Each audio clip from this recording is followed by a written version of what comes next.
importantes para que pudesse não somente fomentar, né, a questão dos negócios em relação à economia, mas também para desenvolver o principal fator necessário aqui nesse momento, que é a expressão mais, posso dizer assim, voraz hoje das relações de comércio, que é o quê? Os níveis de produção.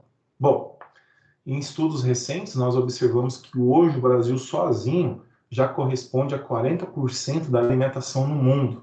E essa, você como está nessa área, entende muito bem disso. E, obviamente, nós precisamos aumentar ainda mais esses fatores de produção, porque vai chegar um determinado momento que vai faltar para nós e também para o pessoal lá de fora.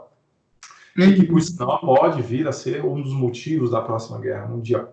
Então, pensando sobre isso, os produtores procuram a cada dia aumentar a sua capacidade produtiva, né? Melhorando em máquinas, em técnicas, né? O melhoramento do solo e assim por diante. Só que nesse ponto, nesse momento aqui, nós começamos a observar que houve uma dificuldade muito grande em relação a esses níveis de produção. Por quê?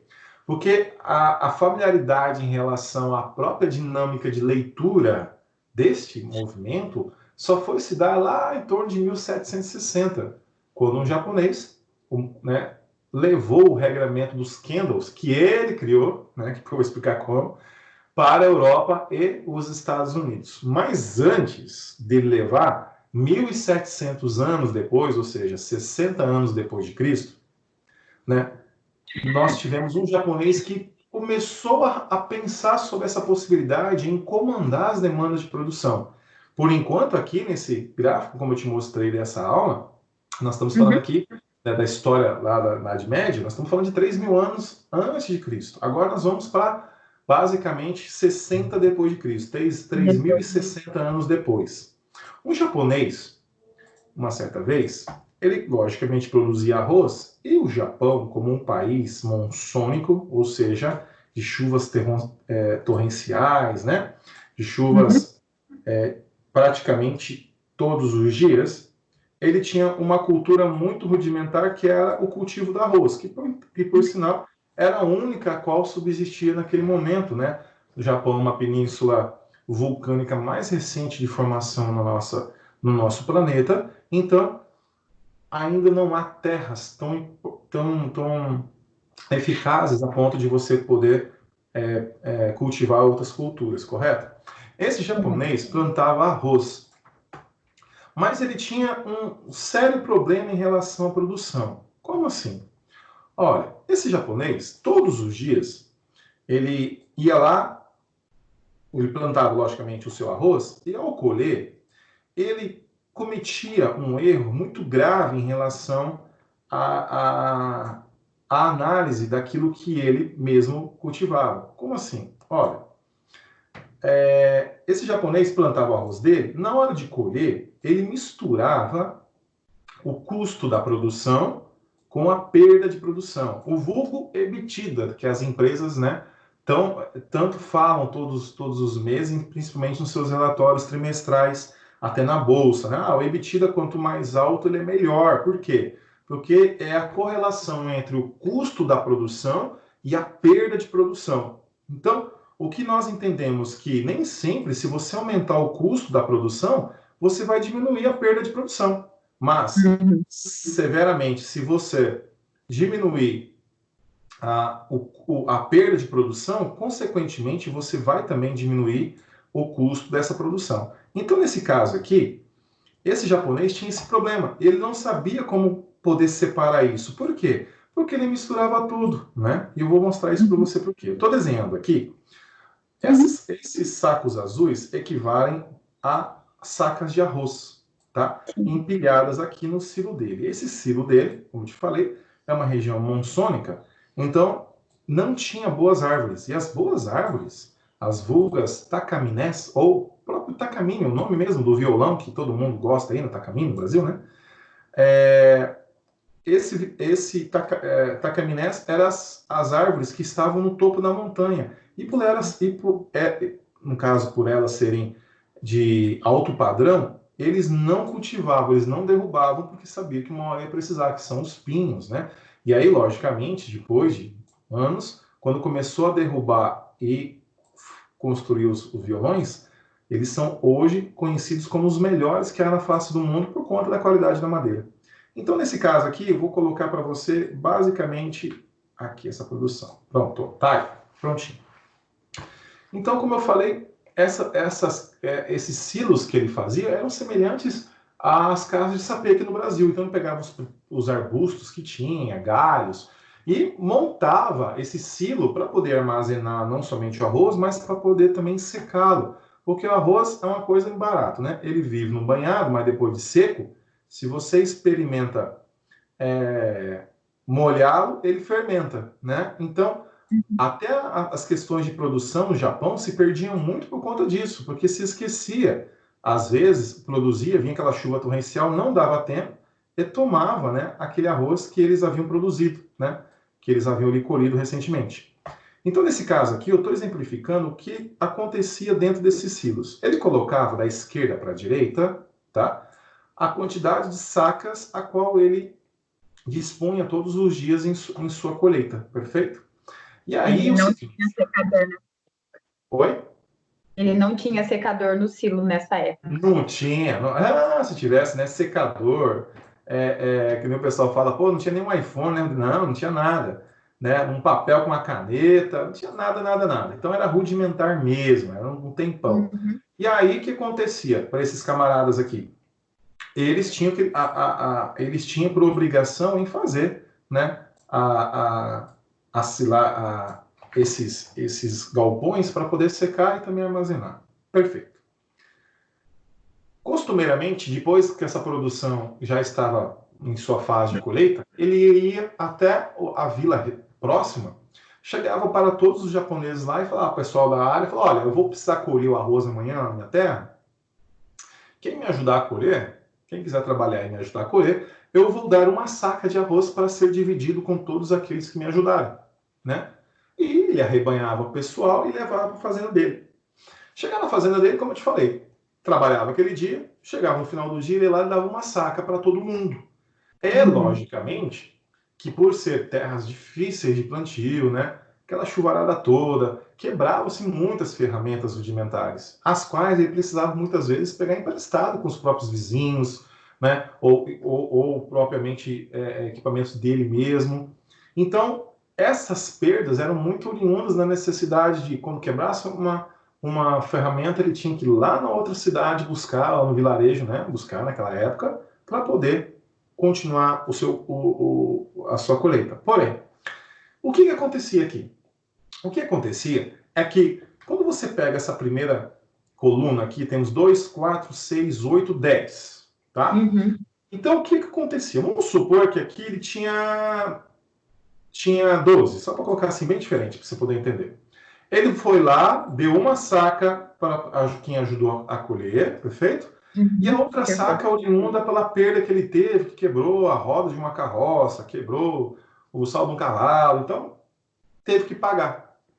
Qual é o problema dele aqui? Como muitas vezes vinham demasiadamente mais pessoas que deveriam e trabalhavam, ele pagava muito mais, e mais pessoas geram mais perdas, né? Porque nem todo mundo tinha técnica de poder colher, então quebravam mais as ferramentas, então havia mais perdas. O que acontecia?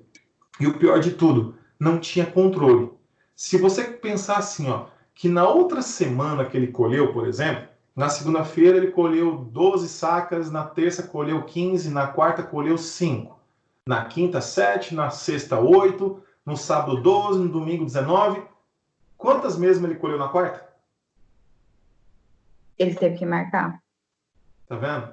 Se nem nós falando e ouvindo guarda, imagina ele que trabalha sol a sol, tendo que, né, exercer a sua profissão e ainda mais tentar lembrar quanto que ele colheu e quanto que ele pagou e quanto que sobrou. Aqui que está o problema das maiores empresas do Brasil.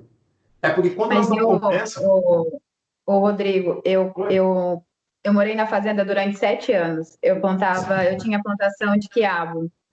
Olha que E bacana. de caixa, eu tinha que ter no mínimo 33 caixas para me entregar para o mercado. E às vezes isso que você está me falando é uma coisa que eu já vivenciei. Sim. Porque tinha dia que eu colhia a cada 3 dias, e tinha dia que sobrava e tinha dia que poderia faltar. Perfeito, exato. Então, isso condenado, logicamente, que o ciclo de volume, né, de negócios de você com seus fornecedores e principalmente do valor do capital em que você tinha que angariar para poder manter a sua cultura, poder comprar novas sementes, plantar novamente defensivos, colher e participar de novo processo. Isso, então, você vê, é uma coisa que já vem de muito tempo, né? E esse japonês teve uma ideia do seguinte: quando ele começou a observar que não estava conseguindo, não estava conseguindo entender, através da sua técnica rudimentar de produção, o fator de volume de produção para saber se ele estava crescendo, né? Se ele estava regredindo, ou seja, por que faltava muitas vezes, ele colhendo bastante, por que faltava muitas vezes, né? Ele começou a separar isso. Então, o que ele fez? Suponhamos que nós temos aqui os nossos 10, vamos supor que foi 11, tá?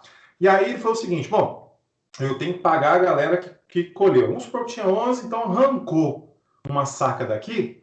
Daí ele começou a observar o quê?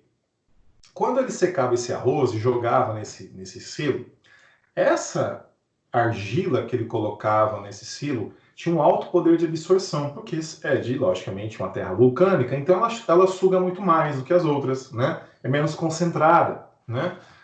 E então a água passa com muita, né, vai com muita facilidade.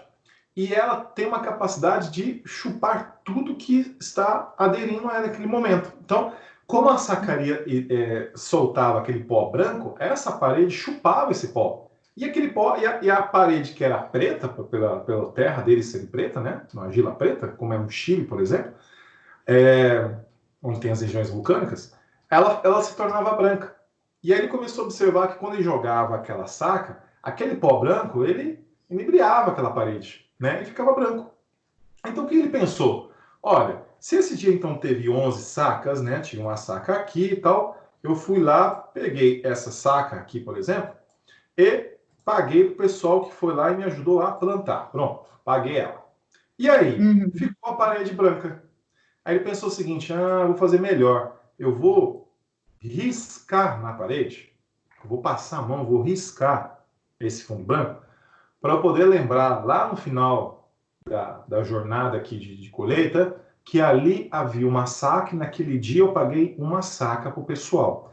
Então, havia outros dias, por exemplo, que tinha mais pessoas, ele pagava mais, então dava 2 sacas, outro dia a 1 saca, outro dia a 2 sacas, e assim por diante, né? Então, se a gente colocar numa ordem que aqui havia mais 1 saca ou 2 aqui por cima, eu só vou desenhar como se a gente já tivesse eliminado, tá? Para não ficar apagando, colocando, né? Tipo, apagando, colocando. Então, só para colocar aqui o pavio.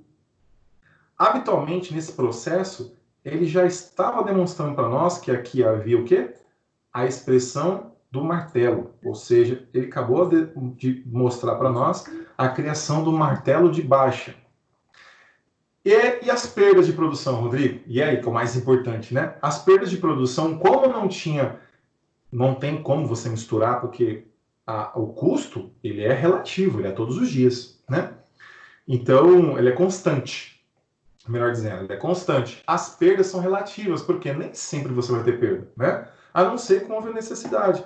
Então, nesse caso, o que ele fez? Ele foi lá e riscou no chão os dias que houve perdas. Perdas maiores e perdas menores, tá? Ele foi lá no chão mesmo, riscou no chão para dizer que ali havia perdas naquele dia. Então, pronto, está aqui denotado o martelo de alta. Esse japonês ficou meio goiano nessa hora, ficou meio embasbacado. Ele falou: olha que interessante. Ele fez um martelo para cima, então, quando ele começou a enxergar esse risco com a saca, ele imaginou que fosse como se fosse. Ele imaginou como se fosse um foguetinho, ou seja, aquilo que subia, né? E embora. Ele subia e aí terminava onde? Ele terminava quando havia o mesmo desenho na parte de cima. Então, para ele, ficou registrado, olha que incrível, né? Uma forma muito rudimentar na parede mesmo, no chão ali daquele silo, ele desenhou mecanicamente, né, a formatação da ideia na sua cabeça de que, a partir do momento que eu tinha um martelo para cima, por exemplo, o meu trabalho, a minha jornada diária foi até o martelo anterior. E nisso, aquele martelo anterior resetava e começava tudo de novo. Então, vinha esse martelo, mirava para baixo, era como se iniciasse aqui novamente outro dia de produção, né? Voltava assim habitualmente. Então, o que nós começamos a crer? Que, como ele está medindo o volume de sua produção, logo, ele agora conseguiu separar o que é custo de produção aqui em cima e o que é perda de produção aqui embaixo. Se você lembrar ainda que, ao colocar isso em fatores de quantidade de produção versus tempo de produção, olha que incrível, já vai se aproximando aos gráficos que nós habitualmente lemos até hoje. E não somente isso. Ele começou a entender que quantidade de produção com tempo de produção, ele observou que, olha que interessante, se da esquerda para a direita for segunda, terça, quarta, quinta, sexta, sabe? Ele começou a observar que há dias em que ele produz mais, dias que ele produz menos, outros dias que irão produzir mais. Ele começou a observar que aquilo não era uma constante a quantidade de produção, mas uma ordem elíptica que variava de acordo com o tempo. Logo, quando ele pegou toda essa produção aqui, levou lá para a cidade para trocar por mais sementes, para trocar por mais equipamentos, né? Ou por trocar por outros produtos a qual ele necessitava, eu falei para você que essa saca eliminava um pó branco do arroz que ficava ali na parede, perfeito? Quando ele arrancou essa produção e levou na cidade, ao retornar, o que ele encontrou? Ele encontrou aquela nuvem que estava na parede. E assim, ele conseguiu entender que havia uma curva de evolução do volume mediante ao tempo.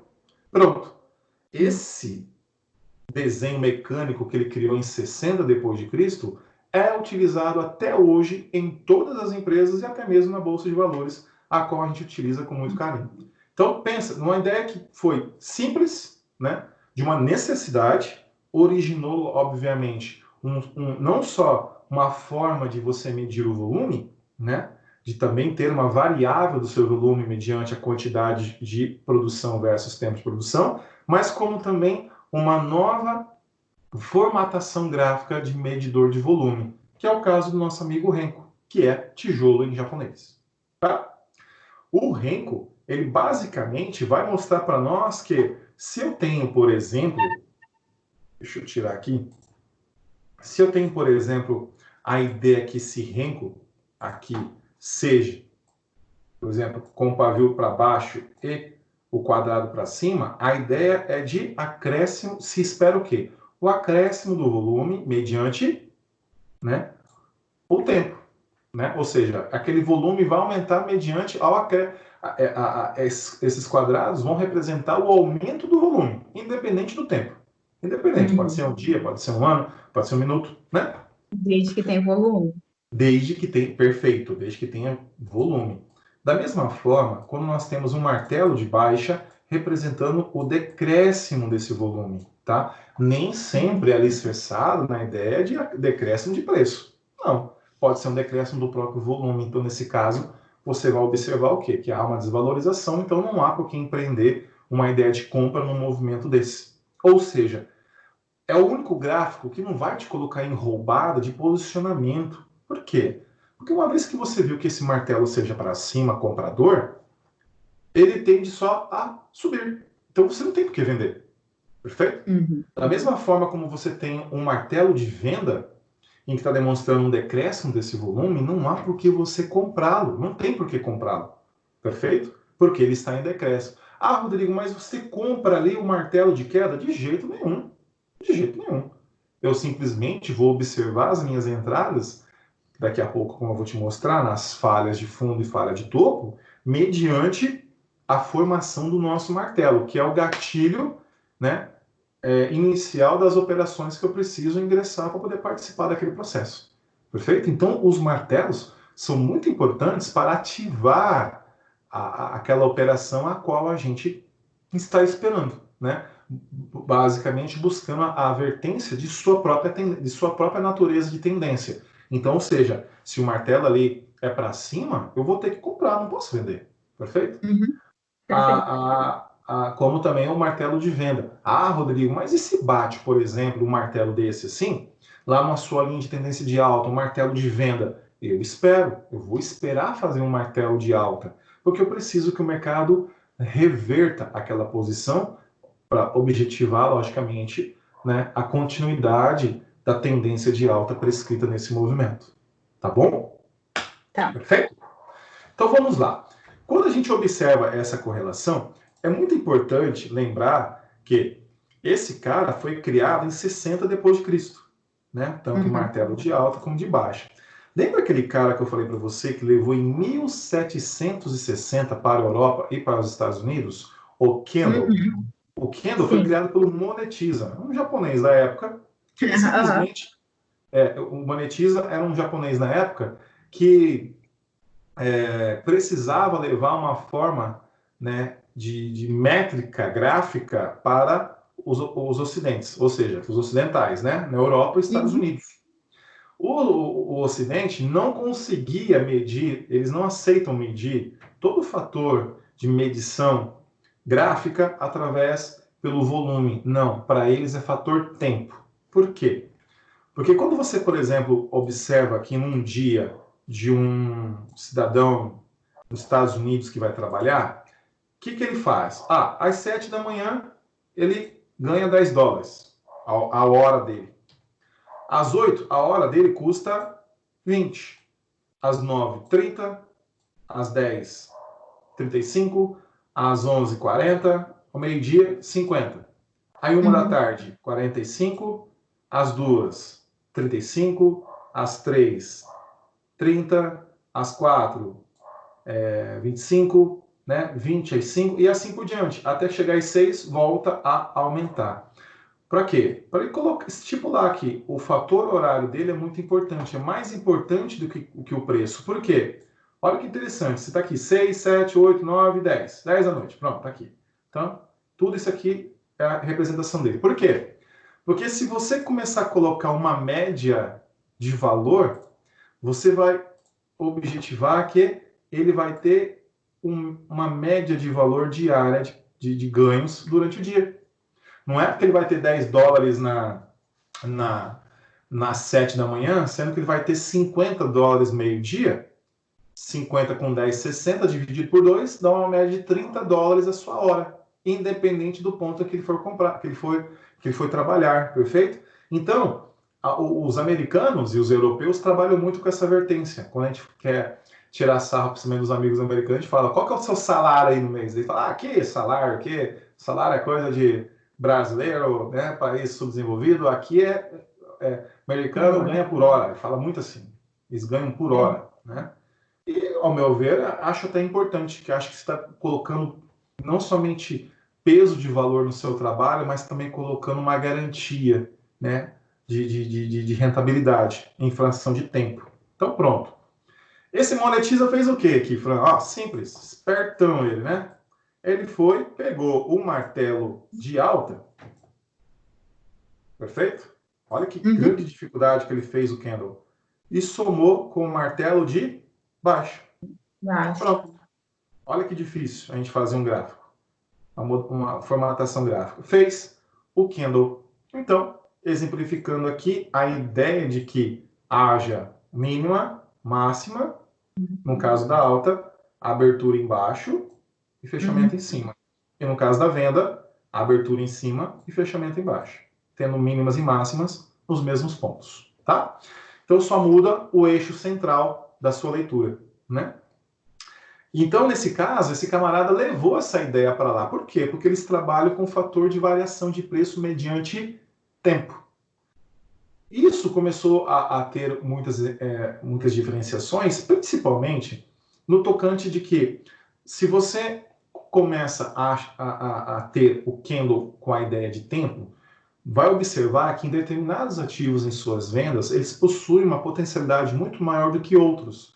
De repente, às primeiras horas da manhã, você pode vender muito mais arroz, muito mais feijão do que vender meio-dia, onde todo mundo já está fazendo almoço, né? Então, para aquela hora do inicial do dia para esses produtos, para essas commodities, né, que é tudo aquilo que você produz e exporta, essas matérias-primas, você pode vender mais. Como, por exemplo, você pode vender petróleo, pode vender minérios ao meio-dia, que possui uma ideia melhor de rentabilidade em relação à cotação prévia de preço, tá? Então, há produtos em que vai ter horas mais significativas ao longo daquela jornada, como acontece nos Estados Unidos. Então, por isso que é importante esse fator horário para eles. Porque eles já começam a entender o quê? Quando eles pegam um ativo, eles conseguem observar pela quantidade de candles ao longo daquela hora no dia, aonde tem mais candles maiores. É ali que eles vão atuar naquele ativo. Então, tem ativos que começam no primeiro horário pregão, no segunda hora, na terceira hora, na quarta hora, assim por diante. Tá? Então, eles fracionam essa ideia de movimentação, de volume de movimentação, mediante ao tamanho do candle daquele ativo em respectivas horas. Perfeito? Deixa eu só ligar a luz aqui, que está começando a escurecer. Tá. Pronto. Então, vamos lá. Então, nesse caso, o que a gente precisa salientar aqui? O que nós precisamos observar que, nesse caso, é muito importante a gente saber separar, basicamente, quais são os fatores as quais eu desejo e necessito para promover as leituras necessárias para fazer as boas operações. Então, vamos lá. Vou colocar agora para você a diferenciação entre... Deixa eu colocar aqui. Entre o candle, tá? E o Renko. Pronto. Tá aí. Candle e Renko. Esse cara aqui, o candle... Deixa eu colocar aqui. Pronto. O candle foi criado em 1760 depois de Cristo. Opa, não mais aí. 1760 depois de Cristo, tá? Esse meu amigo aqui, Renko, foi criado 60 depois de Cristo. Perfeito?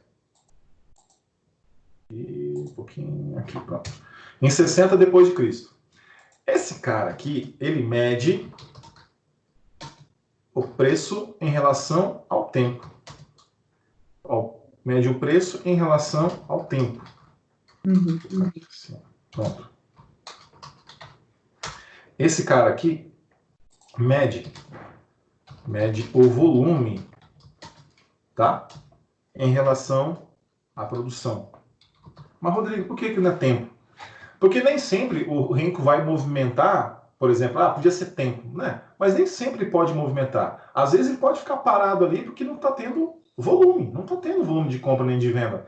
Então ele não fica te colocando em roubada. Ele não fica, vem entrando aqui, entra aqui junto comigo. Ao contrário, por exemplo, quando você encontra assim, um gráfico que você tem, de repente, lá, um candle, aí vem outro, aí de repente ele faz isso aqui, faz um doji aqui, aí vem aqui, faz outro doji, vem aqui, faz outro doji. O que está fazendo aqui? Simplesmente, ele está indo de um preço a outro, um gráfico de 1 minuto, 5 minutos, 10 minutos, né? Ele está indo aqui para baixo, para cima, para no meio. Começa no meio, vai para baixo, para cima, ou seja, fica variando um ponto para baixo, um ponto para cima, perfeito? O candle, o Renko não. O Renko, por exemplo, está aqui, no seu Renko de alta, por exemplo.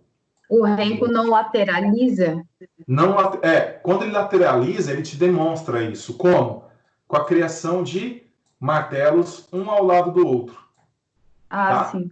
Quando há um volume maior também para poder fazer isso. Porque geralmente, por exemplo, 3R, um martelo desse aqui é praticamente de 2 a 3 pontos. Então ele pode ficar lateralizando 2, 3 pontos no caso. Mas, nesse caso aqui, vai precisar de 4. Por que isso? Porque como ele é de ticks, daqui a pouco já vou mostrar, ele precisa fazer um outro para poder movimentar. Então, na realidade, se ele ficar movimentando 3 pontos, na realidade ele vai ficar só nesse, por exemplo, de alta, ele vai ficar só nesse aqui de alta, ele vai lá embaixo e volta aqui, Só fica nele, ele não... Por isso que eu falo, não fica colocando em roubado. O máximo que você vai fazer é o quê? Vou colocar uma ordem de compra, então, aqui meio ponto acima, aqui em cima, ou meio ponto aqui embaixo. Na hora que ele pegar, ele vai para alguma direção. Perfeito? É o máximo que acontece, tá? O máximo, máximo, máximo. Então, ele não fica te colocando em rodado, porque ele mede o volume em relação à produção. Esse cara agora vem agora que são elas que a gente fala, né? Ó, esse cara aqui tem uma taxa de eficiência de 16,4% de eficiência. É muito baixo. Ou seja, a cada 6 operações você vai acertar uma, seguindo sempre as ideias de rompimento de máxima, stop na mínima, naquele lance de seguir as mínimas nos seus fundos anteriores, tá? A taxa de eficiência desse cara é muito baixa. Engraçado que tem gráficos, como por exemplo gráfico linha, né? Que ele é mais eficiente que o Candle, mas ninguém usa com medo de né, achar que não vai trabalhar com mais eficácia. Montanha, por exemplo, né? Tem gráficos melhores nesse momento. E esse cara aqui, inclusive, ó, agora ele tem uma taxa de eficiência de apenas 65,4%. Apenas. Ou seja, o que está demonstrando aqui para nós? Que por ele sozinho, você colocando, ainda tirando esse 5,4 de fora, deixando 60, você a cada 5 operações, você vai acertar 3. Então, ou seja, se eu falar assim, eu quero ganhar R$1.000 por dia, e se der errado, eu permito deixar R$1.000 para o mercado. Então, eu ganho 1.000, deixo 1.000, 2 com 2, sempre vai sobrar 1. Então, sempre você vai sair vencedora nesse mercado. Pela lógica de eficiência, não há por que você sair negativo ao longo do dia. Por quê? A cada 5 operações, a gente previsiona pelo menos 3 delas que você vai acertar. Objetivamente, você já começa a notar o seguinte, cara, por isso que eu errava no Candle.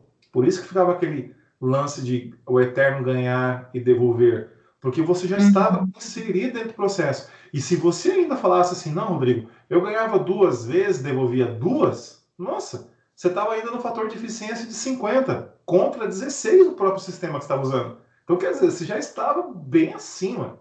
Você estava bem evoluído, vamos dizer, nesse sentido. Porém, como a sua taxa de eficiência é muito pequena, né, ínfima em relação ao renko, a necessidade da perda ela é muito mais objetiva, porque ela tem contra esse processo 83,6% de chance de dar errado. Perfeito? Então, não tem como você pensar na ideia de achar que, poxa, o Candle é a nossa saída. O Candle só foi institucionalizado nas corretoras porque as corretoras precisavam fazer volume de ganho. Então, ou seja, ela não gosta de pessoas físicas no mercado. Você acha que as pessoas gostam do que eu faço lá no mercado, por exemplo, corretora? Não gostam, não. Eles querem pegar o meu dinheiro e trabalhar. Eles não querem deixar eu fazer isso. Da mesma forma como você, como tantas outras pessoas que estão ingressando nesse mercado todos os dias.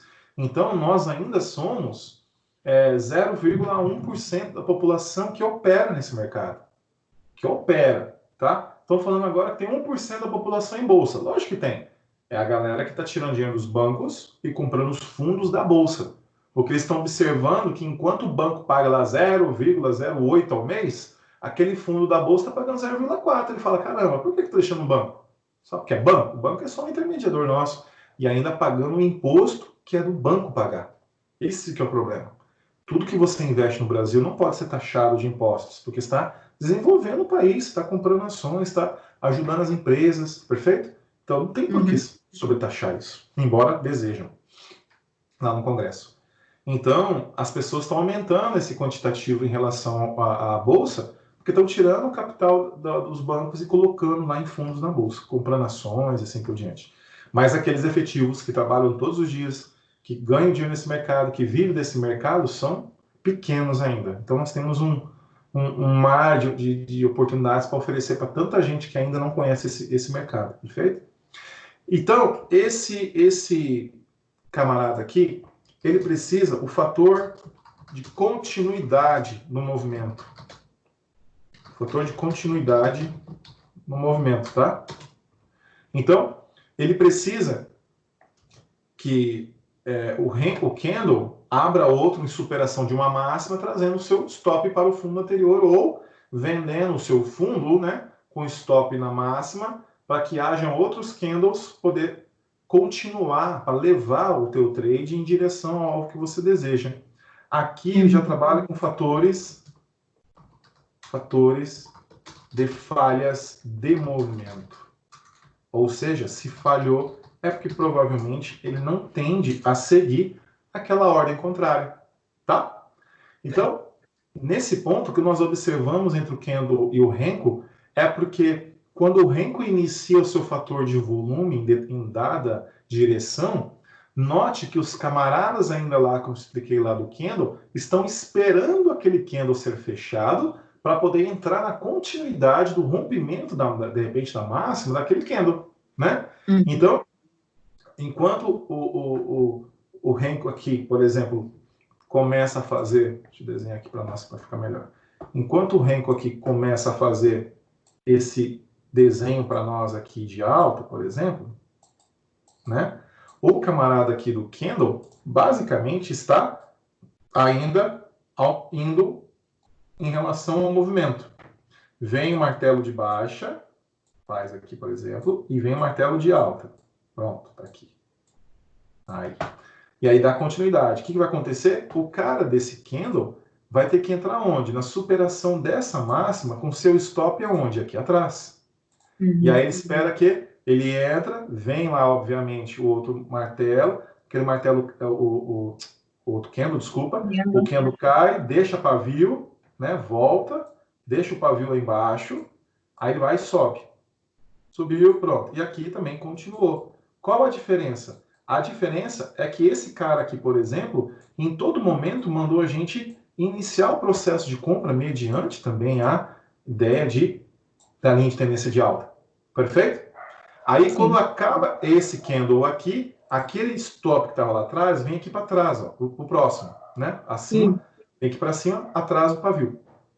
E o que acontece? Não paga nem a diferença em relação à entrada ainda, ó, tá negativo caso o preço volte. E aí, o que acontece? Aí o preço vem, muitas das vezes, vai fazer isso aqui. Ele vem e rompe.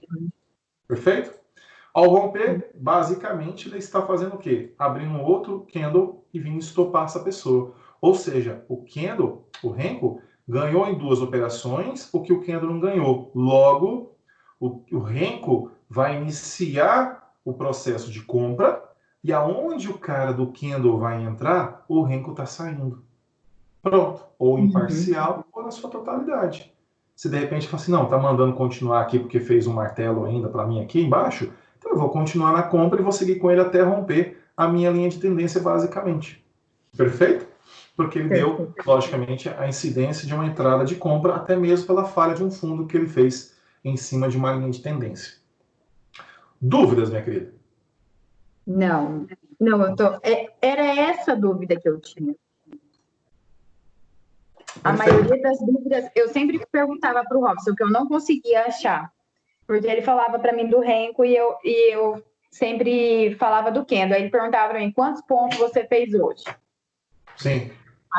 Aí eu falava que eu estava com 2 contratos, eu conseguia uma média de R$400.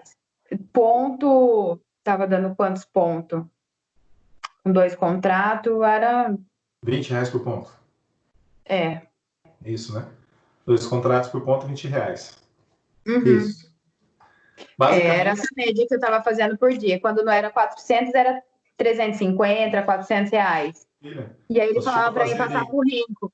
Aí eu passava por Renko, eu não conseguia achar, eu não conseguia ver falha do movimento, porque eu não entendia.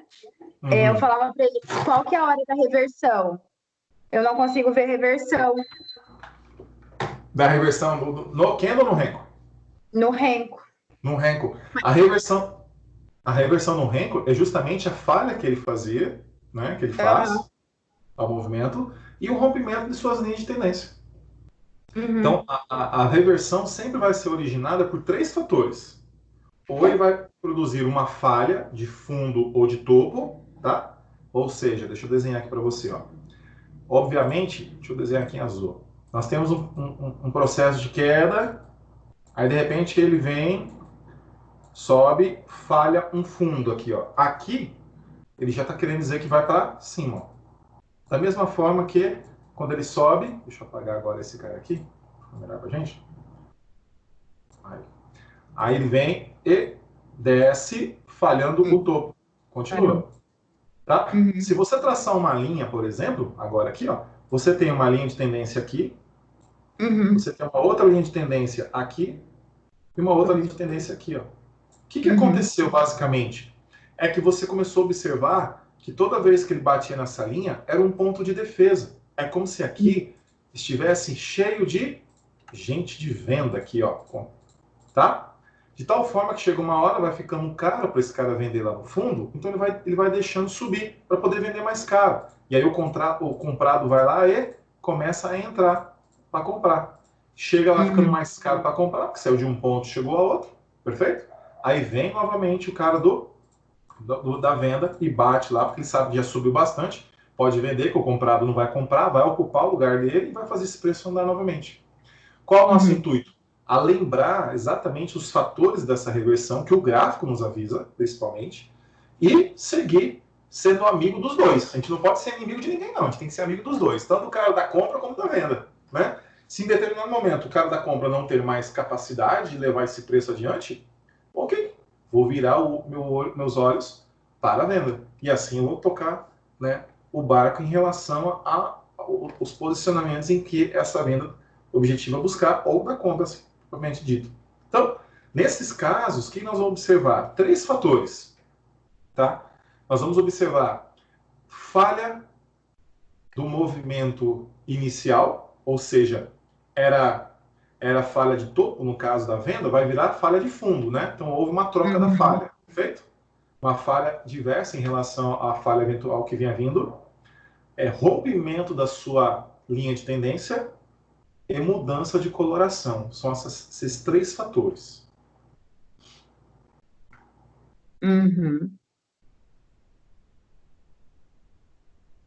Tá? Posso apagar essa parte? Pode. Então, eu vou te mostrar aqui um gráfico agora. Ó. Vou pegar esse cara daqui. Esse cara aqui, ó, da IRB, por exemplo. Dia de hoje. Olha que interessante. Ele veio... Vou desenhar. Ele veio aqui... Vou pegar aqui uma linha de tendência. Pronto. Ó, veio de queda, né? Então, as quedas dele eram aqui. Pronto. Ele foi, rompeu. Rompeu, mudou a coloração e fez uma falha de fundo aonde? Aqui, ó. Tá vendo? Martelinho aqui, ó. Isso. Então, esse eu nunca consegui ajustar essa coloração. Ah, mas nós vamos colocar, fica tranquilo. Observe que ele vinha aqui, ó. Topo, fundo, topo menor, fundo maior. Foi lá, tem que fazer fundo menor, topo menor para poder continuar no fundo maior, correto?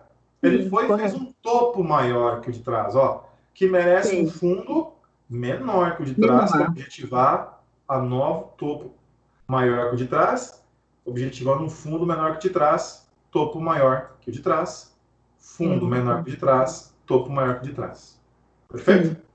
Perfeito. Então, nesse ponto aqui, ó, o que nós objetivamos? A ideia de que quando nós observamos a compra, ele tem que seguir a linha de tendência até ser rompida. Não somente rompida, tem que ser rompida. No caso da alta, está fazendo falha de fundo, tem que fazer falha de topo. Então, ele rompeu, fez um fundo aqui, beleza. Você fala, beleza, vai continuar subindo, né? Porque fez um fundo menor. Ele vai e faz um topo menor. E nítido ainda que foi uma parada por uma linha de tendência nossa. E que objetivou em fazer um fundo maior. Bateu numa média nossa, segurou, perfeito? Aqui iniciou uma outra compra. Por quê? Porque ele voltou a subir. Ele não caiu mais. E aqui a sua linha de tendência estava aqui, ó. Ele rompeu ela, subiu, olha lá. Rompe, sobe, né? Desce, ó. Fundo, topo, fundo menor. Essa coloração branca seria do quê? A mudança da venda, da quantidade de vendas para a quantidade de compras. Então, por exemplo, se você está comprado aqui embaixo, ó, aqui deu, por exemplo, aqui, né? Deu fundo, fundo, topo, fundo menor que de trás, que merece topo maior que de trás. Aí você Sim. entrou aqui. Ah, fez fundo Isso. menor que o Rodrigo ensinou, agora eu vou subir. Nota que quando você desenha a sua linha de tendência, enquanto ele continuar verde, ele está mandando você ficar. Porque está entrando ainda uma gama muito forte de compra, entendeu? E continua, tá? De toda forma, para você poder sair da operação, precisa dos três fatores. Ah, Rodrigo, mas fez falha de topo aqui. Não, pode ser apenas só uma retração, né? Ele não varou nossa linha que começou aqui embaixo, ó. Tanto que eu Ele peguei continuou daqui, aqui, respeitando ele, né? e isso, ó, encostou aqui, aqui foi ponto de compra, até que chegou uma hora lá, ó, lembra a história dos comprados, ó? Os comprados ficaram... Cadê? Os comprados estavam todos aqui, ó. Todos aqui. Só que chega um determinado momento que vai ficando mais espaçada, vai ficar com menos quantidades. Por quê? O cara comprou aqui embaixo, lá em 12,81, o preço já estava lá em 13,36. 55 centavos de onde ele entrou. Vai ficar caro comprar ali, né? Vamos esperar cair um pouco? Então aí os caras não entram mais. Aí entra quem? O vendido. Aí o vendido vai, rompe, volta lá, ó. Mesmo desenho anterior que nós falamos lá, né? Da venda, aquela hora lá, ó. Olha como é bacana esse nosso estudo. Ele bateu, a linha segurou lá, ó. Topo, fundo, topo menor. Fez martelo aqui, ó. Pronto, eu tenho que vender para objetivar a venda enquanto ele perdurar abaixo da nossa linha de tendência. Note, Frank, que nesse caminho não tem martelo contrário. Ó, só fez martelo de baixa, martelo de baixa, martelo de baixa, martelo de baixa, né? Renco, renco, opa, martelo de alta. Teoricamente, quem vendeu aqui está fazendo a parcial aqui. Tá? Mas Porque a ele virou coloração martelo. dele não mudou. Oi? A coloração dele não mudou. Perfeito, mas você pode fazer você pode fazer uma parcial, entendeu? Você não precisa ir com todos os seus contratos até o final, perfeito? Sim. Ou de duas uma, se você for com ele até o final, você é obrigado a entrar a cada batida aqui que ele der, você é obrigado a entrar na venda com mais contratos. Porque se ele está te dando a oportunidade de subir para você vender mais caro, você tem que vender, entendeu? Para aproveitar a oportunidade, né? Ele bate, vende, cai, bate, vende, cai, bate, vende, cai. Então, é como aqui da compra, ó. Você entrou aqui, todo o toque que ele fez em relação às linhas, aqui, aqui, aqui, ó, são oportunidades para você comprar mais, anda 2, 3, 4 pontos, parcial. Pronto. Você já está aproveitando aquela escala, entendeu? Ele caiu para você poder comprar mais. E o mercado vai sempre permitir isso. Então, rompeu aqui, tentou segurar, voltou, brigou, rompeu, pronto. Agora virou uma outra linha aqui. Olha lá. Você comprou aqui, subiu, voltou, deu outro martelo, compra mais um pouco, né? Bateu aqui, fez outro martelo, compra mais um pouco. Ó. 1, 2, 3, 4 pontos, por exemplo, que é o gráfico 3R lá no índice, no dólar. Pronto, já fez 4 pontos. Mas ele chegou a fazer um W, não fez ou não? O W tem que ser perfeito. Não, o W, geralmente, eu só confio em Ws de fundo, tá? Tipo, esse preço deveria ter vindo aqui, ó. Aqui eu confiava no W. Sempre você vai buscar W de fundo ou M de topo, tá? Quando faz um W no topo, toma cuidado, que aquele é movimento de reversão. Tá? Pode ser a barriga do M, por exemplo, tá? Ou o M de fundo, por exemplo, que pode ser a própria barriga do W. Perfeito? Perfeito. Então, Era essas dúvidas assim que você me explicando agora pelos gráficos do anterior, eu estou entendendo. Mas quando eu via, eu falava, nossa, tem uns Ws aí no meio, por que ele não subiu?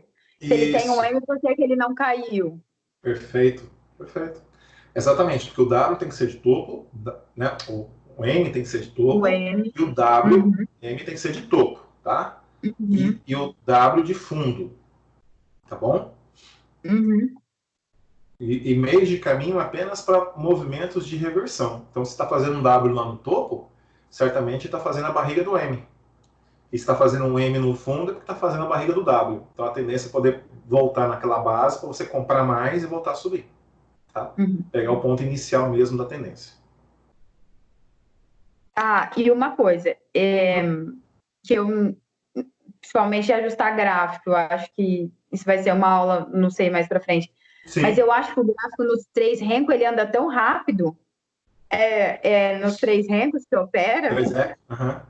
3R? Não, dá tempo de entrar. Isso é uma questão, é que assim, como você tem ainda a ideia do martelo na cabeça, desculpa, do candle na cabeça, porque o candle é sempre, né, a ideia de você buscar os rompimentos. O Renko, ele te dá a oportunidade de entrar. Logicamente que ele precisa de uma atenção maior, né? Então, por exemplo, nós falamos que o nosso stop no Renko, no dólar, é 3,5 pontos, né? Ou seja, da cabeça do martelo para trás é 3,5. No índice, 130 a 150 pontos, conforme a sua necessidade, a sua vontade. Só, tá? A Fran pergunta, Rodrigo, o tal do stop técnico? É lorota de gente que não tem o que ensinar. Se não existe, stop técnico de 10 pontos, stop técnico de 20. Não.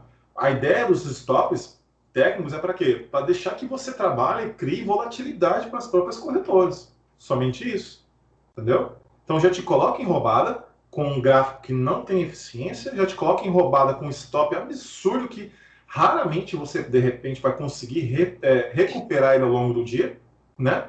E já mexe com o seu psicológico, mexe com o seu brilho, você já fica nervosa, pronto. Aí já leva tudo do jeito que eles querem. Quer dizer, botar todo o teu dinheiro na banca para poder aquele dinheiro ser trabalhado dentro do volume de mercado, perfeito?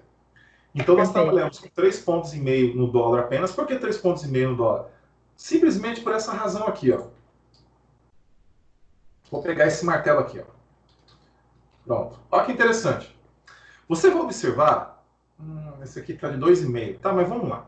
Você vai observar que existem martelos, Fran, de 2... Ó, aqui, ó. É 1, 2,5. Tá vendo? Ó? Mesmo porque ele termina aqui, né? Então, ó. 1, 2,5. Quer ver? Tem um martelo aqui. Aqui, ó. Ó. Esse. É equivalente ao tamanho de um quadrado, ó. Tá vendo? Ele parou aqui, ó. Então aqui é como se considerasse um quadrado que 2, ó. Então esse aqui é um martelo de 2 pontos, ó. Aqui, ó. 1, 2. Tá? 2 pontos. Temos martelos de 2 pontos a martelos, que nem lá de cima, ó. Aqui, ó. Que são de 3. Ó. 1 ponto, 2 até aqui esse quadrado, ó, como referência, e o 3, ó. Perfeito? 3 pontos no máximo. O que isso quer dizer, Fran? Que se eu tenho um martelo maior de 3 pontos, você não concorda comigo que se eu botar o stop de 3,5, é porque esse cara simplesmente pode voltar a fazer isso aqui, que nem eu falei aquela hora, ó, e passar, né? Se eu tenho aqui, por exemplo, esse cara aqui, esse branco que seja, vamos botar aqui um gráfico vermelho aqui, pronto. Oh. Puxa, apertei lá, ele não responde. Vamos supor que eu coloquei aqui, por exemplo, um martelo de venda. Pronto, tá lá, deu venda. Eu vendi. Vendi aqui na cabeça do martelo, ou meio ponto abaixo, tanto faz. É stop 3,5 da cabeça do martelo. Então, 1, 2, 3,5. Stop tá aqui, ó. Tá? Stop tá aqui, nesse vermelho. O que é a ideia aqui, ó? Por que 3,5, Fran? Porque se ele retorna, por exemplo, reverte para alta, é sinal que ele vai embora e vai fazer mais. Vai embora, não vai? E você não vai pagar pelaquela perda. É a mesma coisa esse cara aqui, ó. Vamos fazer melhor? Esse cara aqui, ó. Suponhamos que veio subindo, né? Vamos pegar aqui mais para trás, ó. Ó aqui, eu tô com um exemplo clássico aqui, ó. Pronto. Vamos supor que você entendeu, aqui o Rodrigo me ensinou, fez um fundo aqui, fez um topo aqui, pronto, agora eu vou comprar aqui, ó. Só que você, de repente, não prestou atenção que ele fez um fundo, um topo menor, ó. Você tem uma linha de tendência, então você não pode comprar, né? Tem que esperar ele romper. Tem um menor que o outro. Voltar aqui, para aí sim, faz um martelo aqui assim para nós, aí você vai entrar aqui para poder subir, perfeito? Mas com teste na linha. Vamos supor que sem você prestar atenção, você entrou na compra desse cara aqui, ó. Aí você foi lá, comprou aqui, deu 1 ponto, 2 pontos, 3 pontos, ó. Então, o 3,5 está aqui. Pronto. Meu stop está aqui, tá? O stop aqui com os xizinhos. Seu stop está aqui. Tá lá. Aí o que acontece? Aí vai lá, te dá 1 ponto, você fala, maravilha, tô ganhando 1 ponto, hoje vou ganhar muito dinheiro, a Fux segurou, e você não prestou atenção na bendita da linha de tendência de alta aqui, de baixa aqui. Depois que ele foi, geralmente a cabeça avisa, né? É sempre assim. Aí você fala, nossa, tem uma linha aqui. Aí você começa, mas tá ganhando dinheiro. Aí se for... Toda vez quando eu marco a linha de tendência, é sempre do começo do pavio? Isso, porque o pavio, lembra, é o risco que o japonês fez na parede para Sim. demonstrar que ali houve uma movimentação, que houve um negócio ali, alguém tirou aquela saca. Então, logicamente, há de se registrar que ali houve uma movimentação de preço, tá? Então Uhum. tem que desenhar sempre na ponta do pavio, tá bom? Sim, tá. E aí o que acontece? Você comprou aqui, falando, olha lá, ó, botou stop lá, o cara foi subir um pouquinho, virou para baixo. Aí você fala, ah, Uhum. agora estou negativo, 2 pontos negativo, aí voltou aqui, subiu um ponto positivo, você fala, ah, e agora? E a cabeça está mandando, saia, ó, seu MACD está para baixo, está dando venda, né? Tá para baixo aqui da fúcsia, tem linha de tendência de baixa lá em cima, ó, o preço não vai. Tá falando com você, e você tem, mano. Aí o que faz? Vem aqui, pega teu stop. Por quê? Olha que interessante. Você vendeu lá onde você está. Então, 3,5 aqui. 4, 5, 6, Tá. 7, 8, 9, 9 pontos e meio. Então, você vai trocar um stop de 3,5 pontos para um técnico de 5, 10. Para quê? 3,5 pontos tem em qualquer esquina. Você pode entrar em qualquer operação aqui mesmo. Ó. Entra aqui novamente com o stop lá embaixo. Ó, deu 1, 2, 3. Ó. Praticamente já pagou seu stop. Né? Uhum. Pena que o dia acabou, senão ele ia embora aqui, ó, fez um Wzinho aqui, ó, o MACD começou a retornar para alta, pronto, ó. Olha como tudo fica a favor de você. Tá vendo? Uhum. Tem o apoio da linha ali, ó, e a linha de tendência de baixa, olha lá, ó, já foi rompida aqui e foi rompida lá, ó. Pronto, ó, você comprou no rompimento. Ou beleza, olha onde está o seu stop agora, está aqui atrás, ó. Tá muito convidativo. Ou seja, o preço tem que vir perder aqui, bate aqui, testa, aí ele vai falhar para vir romper. Quando vir romper, você tem que sair fora, ó, né? Ou ainda te dá a chance de você sair com dinheiro aqui ainda, né? Recuperar o seu trade. Então fica muito convidativo as bases de proteção. Por isso que é 3,5 pontos no dólar e 150 pontos no índice, tá? Para justamente não ter que ficar perdendo 300 pontos, 400 pontos de índice. Não precisa nada disso, tá? Então esse fator de stop é justamente porque, já que eu tenho o martelo à minha disposição dizendo que ali houve uma força tremenda de tal forma que fez com que o mercado revertesse, é óbvio, né, que eu entendo que se ele for rompido nesses 3 pontos lá dele e pegar o 3,5, então com certeza ele tende a buscar aquela direção de compra, tá? E aí eu vou estopar minha venda. Perfeito? Perfeito. Tá? Maravilha. Então, passando aqui mais à frente, deixa eu pegar aqui para você.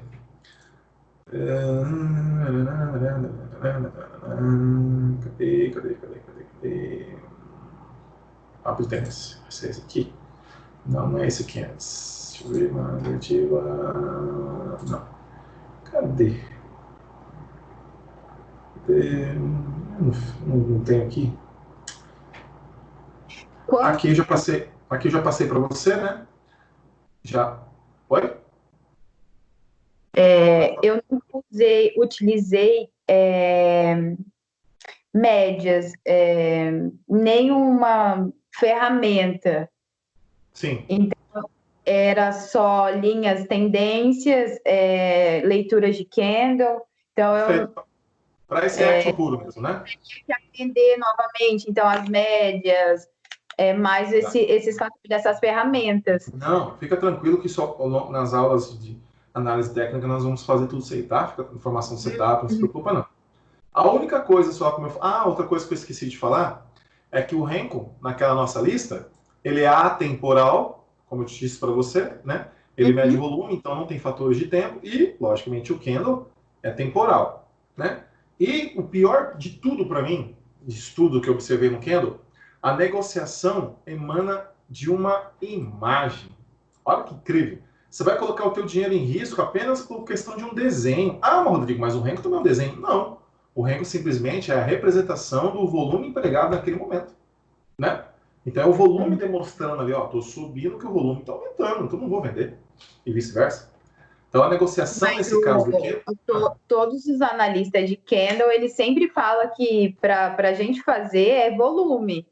Mas aí depois que você começa a ver volume no Renko, que eu comecei a analisar, achei diferente.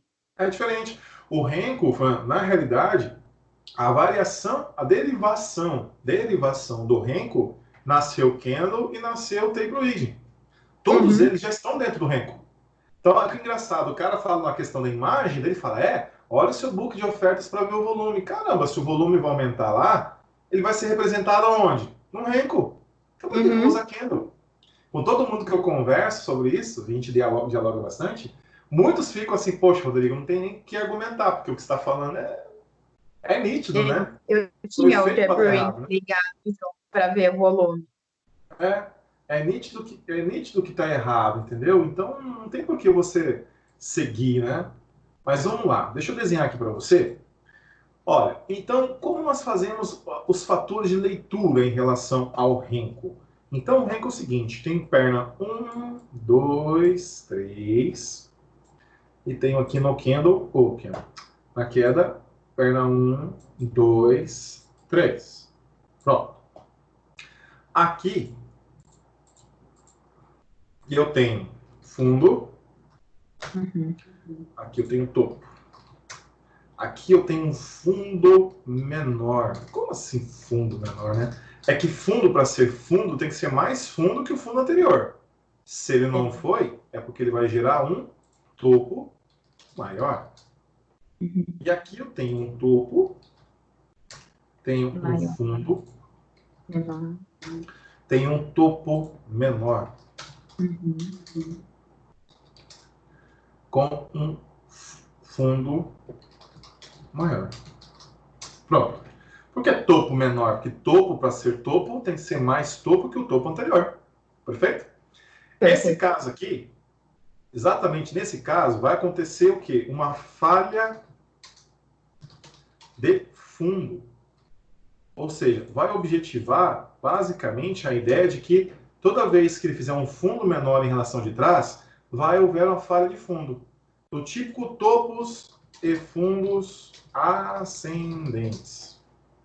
Como aqui, por exemplo, vai ter uma falha de topo. Ou os topos e fundos descendentes. Faltou até espaço. Vou para cá. Pronto. Topos e fundos descendentes. Tá? Então, nesse caso aqui, o que nós vamos observar? Tendo falha de fundo, é lógico, se tem um fundo, um topo e um fundo menor, por obrigação, o movimento tem que produzir um topo maior. Para dar continuidade no movimento da alta. Tá? Quando há um topo, um fundo e um topo menor em relação de trás, é porque, por obrigação, o movimento tem de produzir um fundo maior com relação de trás. Então, aqui no caso, a gente tem os fatores de compra e fatores de venda.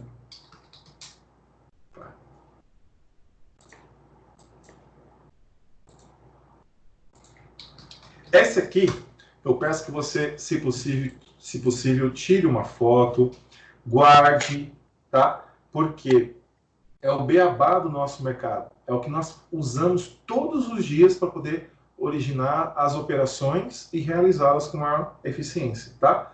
É a leitura que a gente faz. Por que isso aqui, Fran?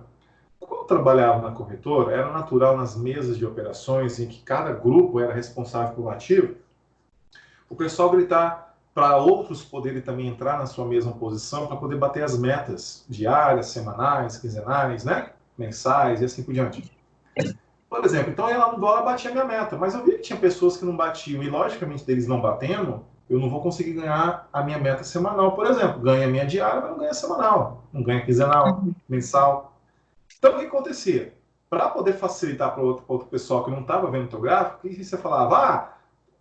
Tá dando topos e fundos ascendentes em dólar. Até o cara ouvir, digitar o dólar na tela dele, botar a quantidade de contratos, a senha, apertar o botão, esse dólar já foi, né? Já deu spread. E aí, com o tempo, nós observamos o seguinte, olha, vamos começar a fazer uma classificação melhor, larga a mão de topos e fundos ascendentes em dólar, topos e fundos descendentes em Petro 3, ainda tem que falar o número, né? Imagina, era muito difícil, até digitar, bater e tal, então pegava com um spread maior, e às vezes aquela diferenciazinha, logicamente, que dava a diferença em relação até o seu ganho para a corretora. Enfim, nesse caso, a gente institucionalizou a ideia das falhas. Ou seja, toda vez que haver falha de fundo, é compra. Né? Por quê? Porque está fazendo um fundo menor que o de trás. Se fosse para cair, ele teria já vazado aquele fundo anterior, perfeito? E as falhas de topo no caso da venda, porque se fosse para subir, aquele topo teria que ser maior, né? Lá com relação àquele cara que começou a cair, perfeito? Perfeito. Então, esse beabá para nós aqui é de suma importância. É mais importante que tudo que tem, que eu acredito, em relação ao mercado. Porque a partir do momento que você não saiba ler essas falhas, muito dificilmente você vai saber o que está fazendo e principalmente qual tipo de operação realizar. Né? Então, quando esse rompimento ali, né, eu peguei ali deu um rompimento do topo anterior, né, nessa tendência de alta, eu compro e eu vendo, tem também? Não, na realidade, a gente não trabalha com os rompimentos. Por quê?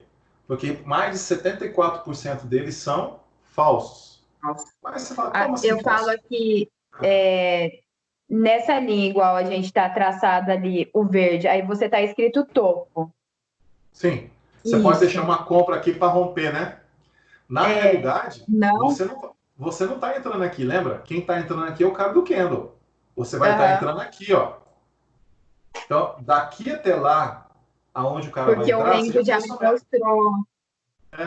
Entendeu? Porque aqui que vai estar o martelo vai estar aqui embaixo. E eu só posso comprar quando o martelo reverter para alta. E aí ele vai demonstrar para mim a falha do fundo, tá bom? Mas os rompimentos de topo, mais de 74% deles são falsos. Por quê? Porque para o candle, imagina, o candle vai estar subindo assim, né?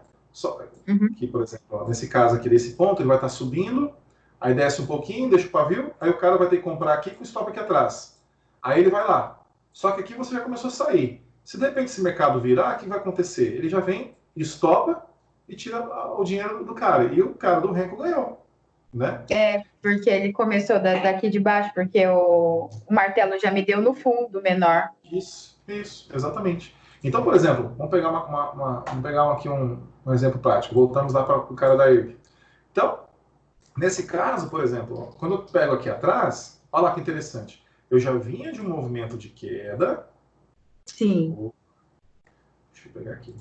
Eu já vinha num movimento de queda. Aqui assim, ó. Pronto. Em que dizia que toda parte que veio bater esse aqui era venda. Só que em determinado momento ele reverte. Ele não consegue mais, ó, vem com topo, fundo, topo menor que o de trás, fundo maior que o de trás, topo quase igual aqui, é quase um M, que vai gerar também um fundo maior que o de trás. Aí ele sobe topo maior que o de trás. Você até pode vender. Só que você vai começar a observar os seus gráficos, os seus indicadores, que o mercado já está começando a querer mudar de ideia. Por quê? O MACD já deixou de ser vendedor e está virando para comprado, né? As suas linhas estão começando a ser mais agrupadas, assim por diante.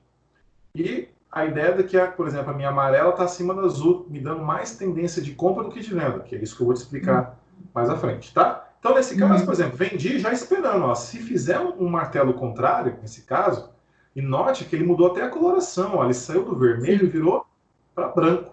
Então, ele está dizendo, olha, aquela venda aqui ó, já acabou praticamente. Né? Meu MACD aqui já está positivo, está para cima da minha média. Ó. Então, está entrando mais compras do que venda. Então, compro e pego a orientação. E aí, traço uma nova linha de tendência. Né? Ou seja, toda vez que o preço bater nela, eu tenho que comprar. Perfeito? E aí, objetivando, porque lembra que a história que você falou de romper aqui, ó, né? Basicamente, ó, deixa eu desenhar melhor. Vou romper aqui, né? Se for a compra. Não, ó, a sua compra, ó, Fran, já foi aqui, ó. Então, era isso que quando eu olhava nos dois gráficos, que eu falava, que eu não entendia. Realmente eu não entendia por quê. Porque eu vinha com a mentalidade do Kendall, então não é análise desse jeito. Não. Porque, na realidade, os rompimentos aqui vão precisar de outros agentes para poder ajudar. E nem sempre, Fran, é isso que eu falo, nem sempre pode ter, pode conseguir, por exemplo. E se nesse caso aqui ele vem e rompe aqui, ó, ele não passa, bota você comprado e faz isso aqui, ó. Aí o que acontece? Ó, te tira do zero, ó. Você sai no zero. Você não vai se machucar. Deu 4 pontos de alta, já bota o stop no zero. 4 pontos. Perfeito.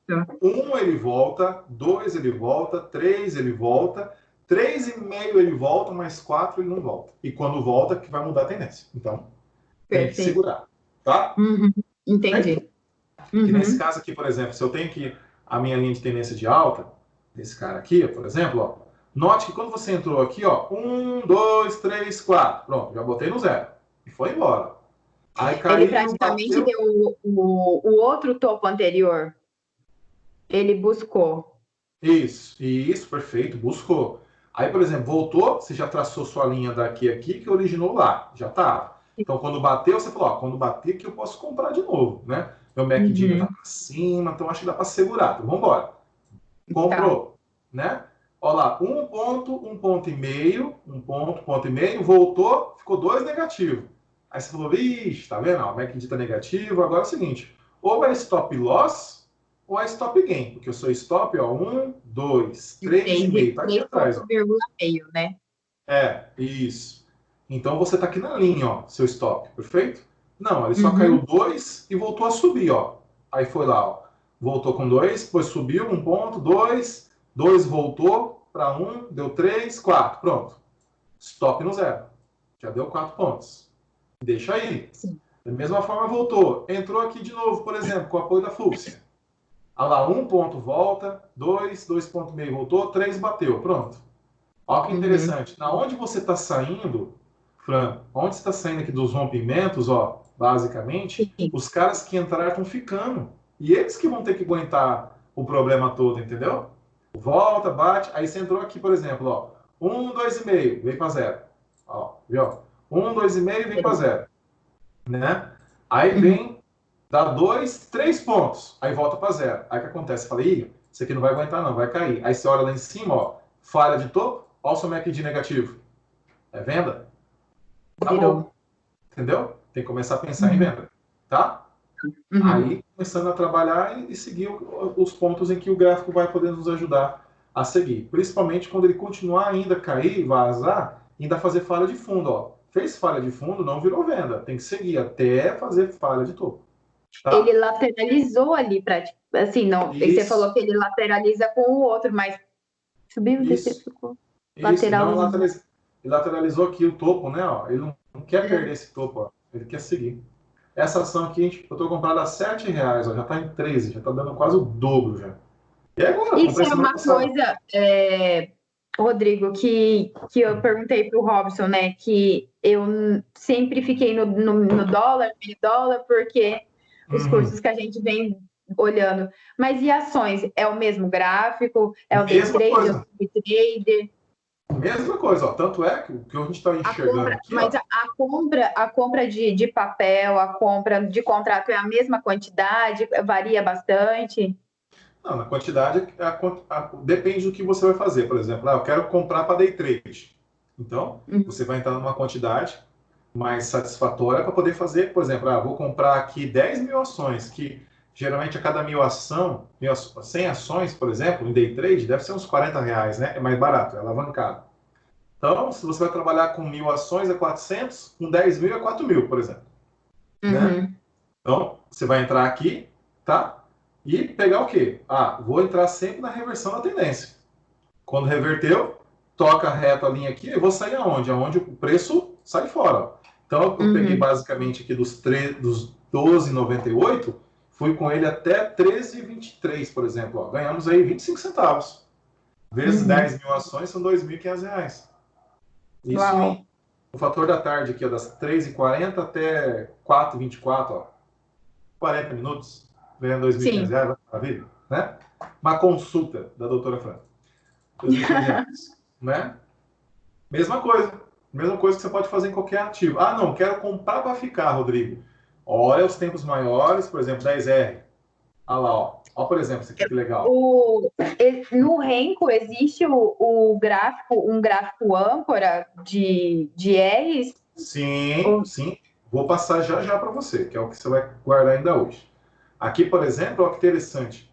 Você, onde eu estava mostrando as compras, umas 6,60, R$7, ó. Cogitou, você quer cair? Olha lá, ele veio de queda. Olha que legal quando você olha os tempos maiores, ó. Eu tenho uma linha de tendência aqui. Pronto, já mostrou que vendas estão alicerçadas nesse ponto. Ok, Sim. sem problema. Então, toda compra que eu fizer aqui é original. A ideia é observar o que vai acontecer até quando bater nesse ponto. Perfeito? Perfeito. Então, você trabalha aqui os topos, ó. Topo, fundo, topo, fundo, topo, fundo, topo, fundo, né? Até a hora que rompe. Rompeu, segurou, fez falha de topo, de fundo, desculpa. Você vai entrar na compra e vai objetivando as compras até ela. Dependendo do modo como ele vai subir, por exemplo, ele começa a subir mais direcional, mais vertical, que a gente fala, ou seja, ele está dizendo que aqui está com muita força de compra e pode fazer isso aqui, ó, perna 1, perna 2, perna 3, ó. Pode buscar lá em cima, tá? Pode buscar lá em cima. E outra, quem quer comprar, vai comprar onde? Vai esperar comprar aqui, ó. Essa linha aqui, ó, que é onde originou o processo todo lá embaixo, ó, desse fundo, esse fundo e esse fundo. Entendeu? Então, quer dizer, olha como é fácil. Você vai esperar sempre o rompimento da linha. Espera cair, cair, cair, cair. Na hora que ele começar a querer romper, você vai comprar. E vai seguir a tendência dele. Tá? Deixa eu ver aqui se eu tenho um gráfico para te mostrar aqui. Rodrigo, você vai procurar alguma coisinha? Só tem gente me ligando, eu só vou falar que eu tô ocupada. Pode ser, fica à vontade. Tá. Só um minutinho. Fica à vontade. E vou pegar, por exemplo.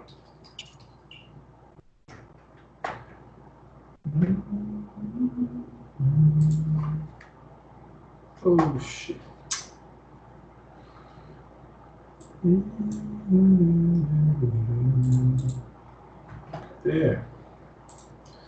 Cadê aqui?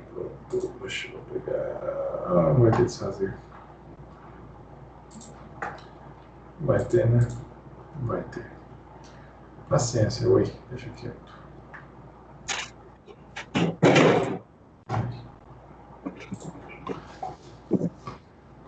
Ó, por exemplo, né? Aqui, por exemplo, ó, nós estamos comprado em Oi. Isso aqui foi chamado na sala, ó, a 65 centavos. Tá vendo? Sim, eu tô. Ó, porque nós compramos. Ele veio, caiu, aqui, ó. Rompeu, caiu. Primeiro martelo que, ó, a nossa linha estava aqui atrás, ó. Ele tá ainda na linha da tendência. Isso. Aí você poderia ter falado, Rodrigo, por que você não comprou esse martelo aqui de cima, aqui, por exemplo? Não, porque o meu ponto mais necessário da compra é essa linha aqui de trás, ó. Tá? Às vezes acontece daqui e ir embora. Não tem importância. Uma hora vai voltar, bate aqui e te volta a comprar. Tá? Então, mas o importante é ter o apoio da segurança. Sempre a gente vai, em cada operação, a primeira coisa que a gente pergunta é, tá, se eu entrar, aonde eu vou sair caso dê errado? Sempre, tá? Então, sempre estou entrando, já olhando aonde eu vou sair caso dê errado, do que objetivamente olhando os pontos. Porque, logicamente, se ele for na nossa tendência, ele vai buscar todos os pontos que o mercado permitir. Então, primeiro tem que observar os fatores de segurança. Tá bom? Então, nesse caso, ó, ele caiu. Esse gráfico mesmo ali aonde que ele parou a tendência, que ele subiu nessa vertical aqui de alta, ele busca, não sei, o Renko ele busca também, ele teve um topo e um fundo na mesma linha, na mesma sequência. Eu encerraria a posição ou eu deixaria continuando, mesmo estando... Deixa continuar, porque aqui, ó, ele está desenhando para você que você não está enxergando, ó. Ele subiu, ele voltou aqui, ó, ele subiu, voltou aqui, daí ele foi direto, voltou aqui, foi lá, voltou aqui. Nessa linha que eu tô falando. Perfeito. Segue a linha. Perfeito. Hoje, posso colocar assim, meu stop pode ser aqui, de repente, a 86 centavos. Lógico que não vou deixar voltar mais. Né? Exatamente aí o stop que eu perguntei. E ele tem alvo aqui, ó. Qual é o alvo? Ó? É da minha linha do diário aqui, né? Amarelo, ó. Lá em 104, ó. Então, eu vou segurar esse 65 até chegar a 104. E aí, logicamente, o nosso ganho vai aumentando lá, R$840. O que eu gastei aqui? 65 centavos com 3 mil. Gastei R$1.800. R$1.800. Já estou ganhando 800, ó. Já estou ganhando quase a metade dele. Quase 50% de lucro já, de fator de lucro. Tá vendo? Simples, ó. Olha lá, 43% já. Ó. Então, poxa, Aonde você tira 43% de rentabilidade, né? Que lugar, né? Não tem. Ainda mais quando é centavos. Então, o que a gente espera, Fernando? Espera isso, ó. O preço se reajustar. Essa ação é uma das ações, assim, é uma eterna opção que a gente fala, porque ela é centavos, mas olha de onde ela vem. Lá, ó, lá da casa dos R$ 4, ó, de outubro de 2017. Teoricamente, esse cara tem essa linha master aqui para ser rompida, tem essa linha aqui de subdivisão e tem essa linha aqui para ser testada. Olha onde o preço já está. Testou. Então, teoricamente, ele pode não passar. O que vai objetivar aqui? Amanhã ele vai ter que abrir em gap. Ele vai ter que abrir em gap para alcançar aquela amarela. Se ele abrir para baixo, eu vou ter que sair fora. Entendeu? Porque já tem essa linha de tendência aqui, ó. Aqui, ó. Essa terceira linha. E se romper, Fran? Se romper, ó, a próxima. A próxima. Se romper, Rodrigo? A próxima. E aí, o céu. Tá? Então, o importante é a gente delimitar essas questões de limites, principalmente aqui das razões de movimento em relação à guarnição do preço. O que eu quero dizer com isso? É que aqui está cheio de contratos de venda. Então, se daqui a pouco eles começarem a observar que está entrando muita compra, eles vão ter que estopar, vão ter que sair fora. Tá? Saindo daqui, vou buscar o próximo, saindo daqui, vou buscar o próximo, e assim por diante. E a gente comprar lá no fundo, né? Que é o mais importante de tudo. Tá bom? Então, nesse caso aqui, ó, note que não entrei nem na cabeça do martelo, ó. Quando eu vi esse movimento, já chamei na hora. Ó, compra aqui, ó, 64, 65, 63, até o preço voltou, né? Ficou até um pouquinho negativo aqui, acho que 60, dá, mas beleza, o meu stop daqui, teoricamente, ó, 1, 2, 3,5, ó, vai estar aqui nas 45 centavos, ó, 20 centavos, entendeu? Da onde eu entrei ali, basicamente, ó. Então, né? Não é nada demais, mas também pegou, vai embora, e não vamos seguir a nossa linha de tendência, mesmo porque agora ele pode, logicamente, como eu te falei, tem aquela linha que está defendendo aqui, né? Aqui, né? Ó, lá onde está agora nesse momento. Então, ele pode bater aqui e pode voltar aqui, inclusive até na minha mesma operação. Ó. Se eu começar a observar que ele voltar, eu saio fora, espero cair, volto a comprar com lucro, porque já tem uma perna 1, 2 e 3, que já virou uma 1, e aí isso aqui vem para a perna 2, e aí imbica toda essa 1 aqui, ó, lá para a perna 3. Aí nós vamos lá para 1,72. Perfeito? Sim. Dúvidas? Estou olhando as pernas. As pernas sempre depois da 3 da reversão ou nem sempre?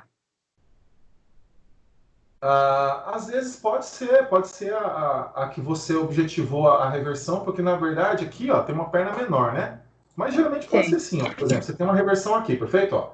Então aqui ele fez perna 1, perna 2, ó, perna 3, que virou uma 1.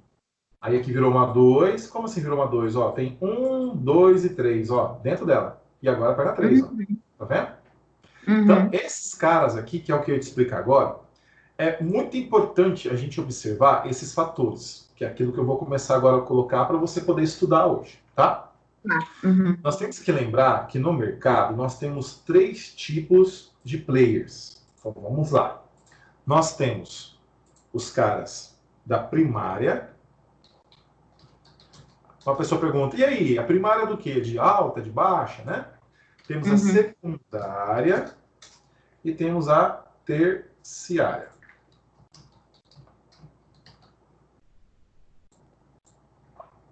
Pronto, tá aí, terciária. O cara da secundária, da primária, geralmente é um grande player. Por quê? Nós temos que lembrar que aqui eu tenho pessoas que vão trabalhar em nível de swing trade, ou seja, o cara vai comprar para deixar. Esse não vai ficar saindo, o máximo vai ser ficar defendendo a posição onde ele está. Então, swing trade, o cara do day trade, perfeito? E o cara do scalp trade. Que é o que a gente faz lá na sala todos os dias. Vamos buscar pedaços de mercado, né? Scalp trade. Eu faço day trade com scalp, eu faço as duas operações numa só. Eu entro, eu falo para você, quando bate na linha, compro de novo, deu 3, 4 pontos, sai, ou seja, eu scalp e mantenho aquela posição anterior lá embaixo, tá? E aí, E aí o que acontece? Esse cara aqui, da primária, geralmente é o que detém muito dinheiro no mercado. Ele vai ser sempre apoiado por uma linha assim, retilínea, em tempos maiores. Esse cara aqui nós estamos conversando, por exemplo, é o UBS. Um exemplo, que é o maior banco privado de investimentos do mundo. Tem 5,5 vezes o PIB do Brasil, só. Então ele compra o Brasil de 5,5 vezes de porteira fechada. Resumindo. Ó, vamos supor que ele comprou o dólar a R$4 e quis sair a 6. Por quê? Porque ele viu que tinha elementos contundentes de que o preço ia subir, né? Ou então que o mercado poderia objetivar melhor o fator de compra, e assim por diante. E aí poderia vir a pandemia, a guerra política no Brasil, então ele imaginou que no Brasil o dólar poderia chegar a R$6 em pouco tempo, né? E aí o que acontece? Ele precisa, como auxiliar financeiro no nosso país, de uma corretora que vai cuidar dele. Para quê? Porque ele tem limitação, ele não pode entrar com muito dinheiro. A Bovespa não deixa. Porque se esse cara entrar com todo o dinheiro dele, ele quebra a nossa bolsa, perfeito? Então, tem limitadores. Então ele compra fracionado. Isso, vai comprar, ele tem uma cota diária, mensal, né, de capital, em que ele pode trabalhar. Então, nesse caso, ele vai chamar quem? Ele vai chamar a XP, que é o auxiliar financeiro dele. Ele chega para a XP e fala, XP, ó, tô comprando dólar aqui, comprando bilhões de contratos de dólar a R$4. Vou sair a 6. Você me ajuda? Se você chegar a 6, eu te pago uma comissão. E aí você vai poder, né, ganhar também, não somente nas operações, como também, objetivamente, levar essa operação lá, né, a R$6. Esse cara da XP, nós vamos ler ele assim, ó, dentro dessa azul, dentro da azul, vai ter 3 linhas assim, ó, perna 1, 2 e 3. Toda vez que você vê uma perna 1, 2 e 3 que atingiu seus objetivos em 90, 100, 130%, essa azul já está produzida. Perfeito? Então, nós só vamos ver essa azul sendo produzida quando você enxergar essa perna 1, perna 2, perna 3, que é aquela que eu fiz da Oi para você naquele momento, esperando que aquilo aconteça. Entendeu? Então, objetivamente, eu entrei como se fosse a UBS. Eu comprei no fundo. Então, eu falasse, olha, XP, eu comprei o fundo aqui de 60 centavos, eu vou buscar lá em 1,20. Quer entrar comigo? Beleza. Então, ela vai chamar os institucionais dela, os grandes clientes, que tem milhões, e vão começar a ligar para poder comprar dólar, para poder ajudar ela, tá? Dentro desse cara, isso aqui é o day trade, ou seja, eles vão comprar todos os dias para fazer esse preço subir, tá bom? Dentro desse cara aqui, eu tenho em vermelho, que seria um fúcsia, se aqui tem 1, 2 e 3, equivalentes dessa perna 1, então dentro dessa 1 aqui, o que eu vou ter? Então eu vou ter 1, 2 e 3, 1, 2 e 3, 1. Opa. Deixa eu pegar aqui. Tirar aqui. Ah, já foi. Então eu vou ter 1, 2, 3. Perfeito? Essa perna vai estar dentro dessa perna, esta perna vai estar dentro dessa perna e esta perna vai estar dentro dessa perna. Tá? Perfeito? Então, perfeito. Eu tirei até um print aqui? Agora. Isso, tem que dar print também. Guarda essa tela, por favor, tá? Deixa eu só colocar aqui. Nossa, só um minutinho, por favor. Esqueci, tá vendo aqui? Pronto. Deixa eu colocar aqui. Pronto. O que você vai levar em consideração aí, Fran? É a ideia de que... O que você vai colocar em consideração nessa tela aqui, Fran? É a ideia de que o mercado ele precisa, logicamente, colocar as operações para nós equivalentes em relação à quantidade de capital. Ou seja, aquele que tem muito dinheiro vai buscar no swing trade, na primária, aquele que tem pouco menos dinheiro no day trade, e aquele que tem menos dinheiro ainda, tá, no scalp trade. Só que esses 3 caras vão precisar, logicamente, do apoio de ambos. Ou seja, esse do scalp vai precisar do day trade, e esse do day trade vai precisar do swing trade. Então, todos eles vão precisar também de ajuda mútua, perfeito? Um porque ele já entrou com seus bilhões, o outro para ajudar a manter os seus bilhões e buscar a meta, e aquele outro para ajudar aquele segundo que precisa chegar lá. Então, se aqui eu tenho, por exemplo, a UBS aqui embaixo, esse cara aqui, por exemplo, ó, é a XP, e esse cara aqui são os robôs, tá? E pessoa física. Ou seja, eu, você, tá? Todos nós aqui. Bom, pessoa física. Então, agora sim você pode dar um print nesse cara aqui. Ah, peraí, deixa eu colocar outra coisa. Ah, tá, pode colocar essa condição. Pode ser, não tem importância. Aqui é o seguinte, eu vou precisar criar para você um fator de leitura. O que seria esse fator de leitura? Bom, eu vou colocar aqui assim, ó, índice. Como eu leio esses três caras no índice? Tá, vou colocar aqui pela ordem, tá? 1, 2, 3, 4, 5. Pronto. O primeiro, 20R, ou diário. 1, 2, 3, 4, 5. O segundo é 15R, ou 15 minutos. 1, 2, 3, 4, 5. E aqui, 7R, ou 5 minutos. Então, estou colocando aqui para você. Estou colocando aqui para você as razões entre Renko e Kendall, tá?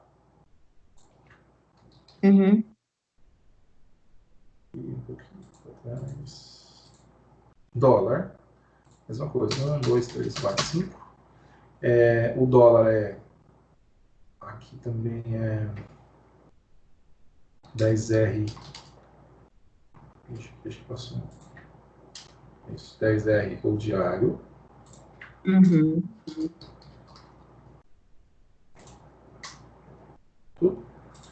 2, 3, 4, 5. Aqui vai ser 10R ou 10R ou 10R ou 15 minutos. 1, 2, 3, 4, 5. E aqui vai ser 3R. Oh, desculpa, aqui é 5R. 5R. E aqui 3R ou 5 minutos. Pronto. E ações, por último. Ações. Então, 5R é 15 minutos no. É a correlação, sim. A correlação do Renko com o Kendall. Aqui também vai ser a mesma coisa, tá? 10R diário. 5. Aqui vai ser 5R. É a mesma condição, eu ia colocar também. Ação é a mesma, quase a mesma coisa que eu tá? 15 minutos. 3R ou 4R, dependendo da ação, com 5 minutos. Pronto. Mais aqui para trás. Bem, pronto. Essa correlação é muito importante de você ter. 3 e 4R. Isso.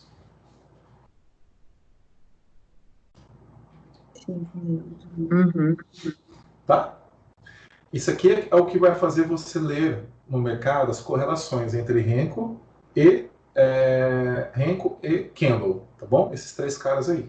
Tanto 20R com diário, 15R com 15 minutos e 7R com 5 minutos. Dólar. Isso aqui, ó. Aqui está o primária, secundária e terciária. Então, o dólar 10R, eu vou enxergar esse cara, o diário, tá? 5 minutos com 15, 5R com 15 minutos aqui no day trade, no dólar, e 3R com 5 minutos aqui no card scalp. Qual a ideia? A ideia é que você entre nas operações aqui da terciária objetivando o alvo do day trade. E o stop? O stop vai estar aqui dentro do scalp. Tá? Então, seu stop vai ser pequenininho, ou seja, meu stop é sempre essa correlação aqui, ó. É esse pequenininho aqui do 3R, para objetivar o quê? A buscar tudo isso aqui de ganho. Entendeu a ideia? Então, nosso stop está no 3R, por exemplo, no dólar, e o alvo do 5. Então, se eu objetivei lá uma perna 1, perna 2, pronto, eu vou começar a procurar aqui no 3R a primeira falha de topo de fundo aqui para poder entrar e buscar uma perna 3 bonita no 5R.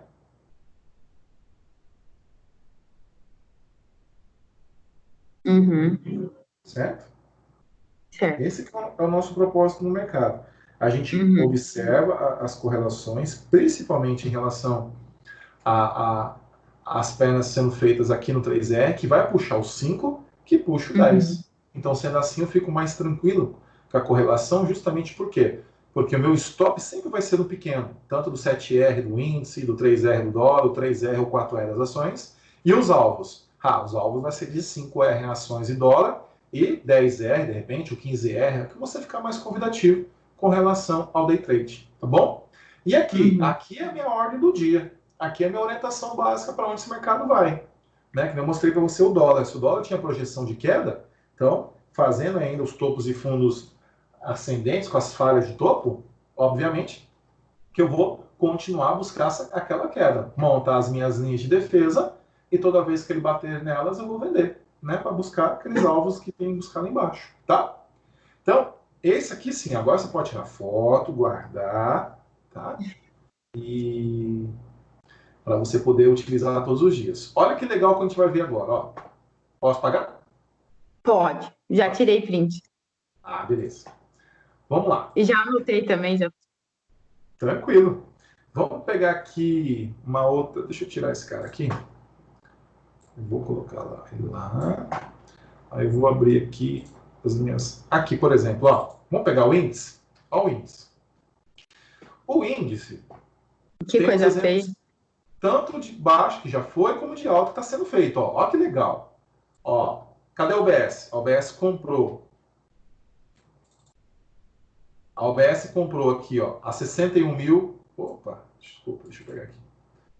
A UBS comprou a 61 mil, objetivando os 96 lá, ó, 100%, 97. A XP levou perna 1, perna 2, perna 3. E nós estamos aqui, ó, 1, 2 e 3, dentro da amarela. 1, 2, 3 dentro dessa. 1, 2, 3 dentro daquela. Pronto. Todo mundo ganhou dinheiro na compra. Quem era pequeno, quem era médio, quem era grande. Todos eles objetivaram levar o preço para cima. Tá? Então, quando você começa a observar que aqueles alvos estão chegando 100, 130%, 161%, é reversão. Vai começar a objetivar a compra? Não, começar a ficar esperto que pode acontecer alguma coisa. Ó, por exemplo, aqui, ó, vou pegar a projeção. Eu pego aqui de 61, seguro, levo até lá em cima. Onde que foi? 1, 2, 3. Aqui, ó. 1, 2, 3. Pronto, tá aqui. O fundo tá aqui. Olha que interessante. O preço foi lá, bateu no 61, que é o ponto universal da reversão de tendência, quando não passa. Tentou cair, não conseguiu, voltou a subir. Pronto. Chegou lá em cima. Olha o alvo que ele já está aqui, Fran. 130%. Ou seja, ele chegou nisso mesmo? Sim, ele está aí. Ele já está aí já. 97 mil pontos. Hoje ele fechou com 96.525 aqui, ó. Olha lá, tá vendo? Uau. Ó, tá aqui já hoje. Ó. Olha que interessante o que ele fez. Olha o que ele fez aqui, Fran. Não tem topos e fundos ascendentes? Ó, fundo, topo, fundo menor que o de trás, topo maior que o de trás, não é? Fundo menor que o de trás, topo maior que o de trás, fundo menor que o de trás, topo maior que o de trás, fundo menor que o de trás, topo maior que o de trás, fundo menor que o de trás, topo maior que o de trás. Topo menor que o de trás. Então, isso quer dizer que amanhã ele pode vir e fazer um pirulito de groselha para nós aqui, ó. Tá? Por quê? Cadê sua linha de tendência? Tá onde? Embaixo. Embaixo. Aqui. Tá no meia, não dá para ver aqui. Ele bateu 130. Aonde que ele tá? Isso. Ele tá aqui, ó. Ele tá aqui quase no 90. Isso. Ou seja, ele fez um doji dizendo, opa, aqui é um movimento de reversão de tendência. Porque ele fechou lá em cima, abriu em gap, tentou subir, caiu, segurou. Então amanhã ele pode iniciar a queda. Tá? Tanto é que tem muitos caras aqui embaixo. A gente tem também no Renko o doji.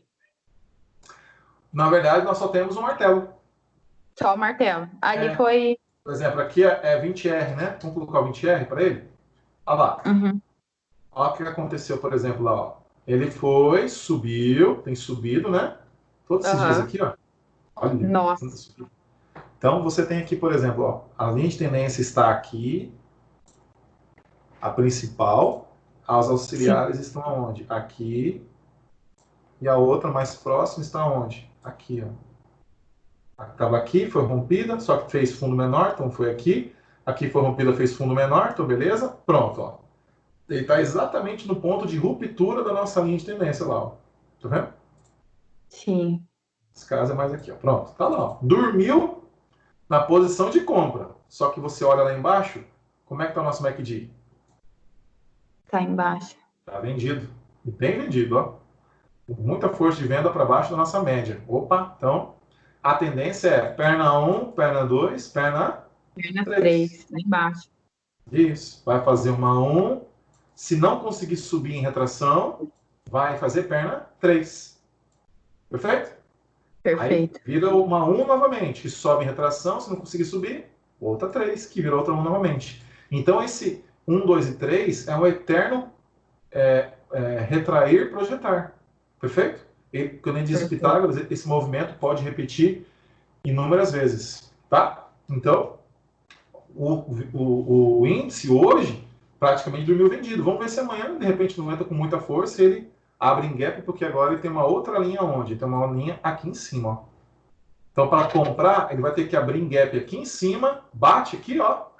Aí perna 1, perna 2, perna 3. 3, lá em cima. Isso. Se for na queda, perna 1, perna 2, perna 3. Tem que abrir em gap aqui para baixo aqui amanhã. Tá bom?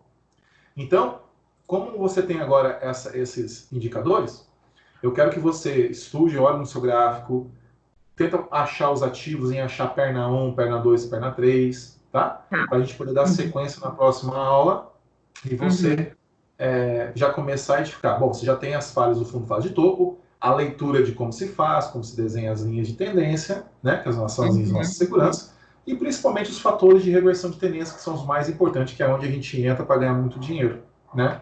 Não entra em meio de operação, a gente entra sempre no início dela, sempre no início da perna 3. Perfeito? Perfeitíssimo. Gostou? Bastante. Bom, né? Que bom que tirou as dúvidas, né? As dúvidas sempre são primeiro. Eu falei para você desde o início da aula. Essa aula vai tirar muitas dúvidas de como iniciou, de que pertence a esse mercado, para que depois você possa trabalhar com maior maestria. Então, fico muito feliz. Tem mais segurança?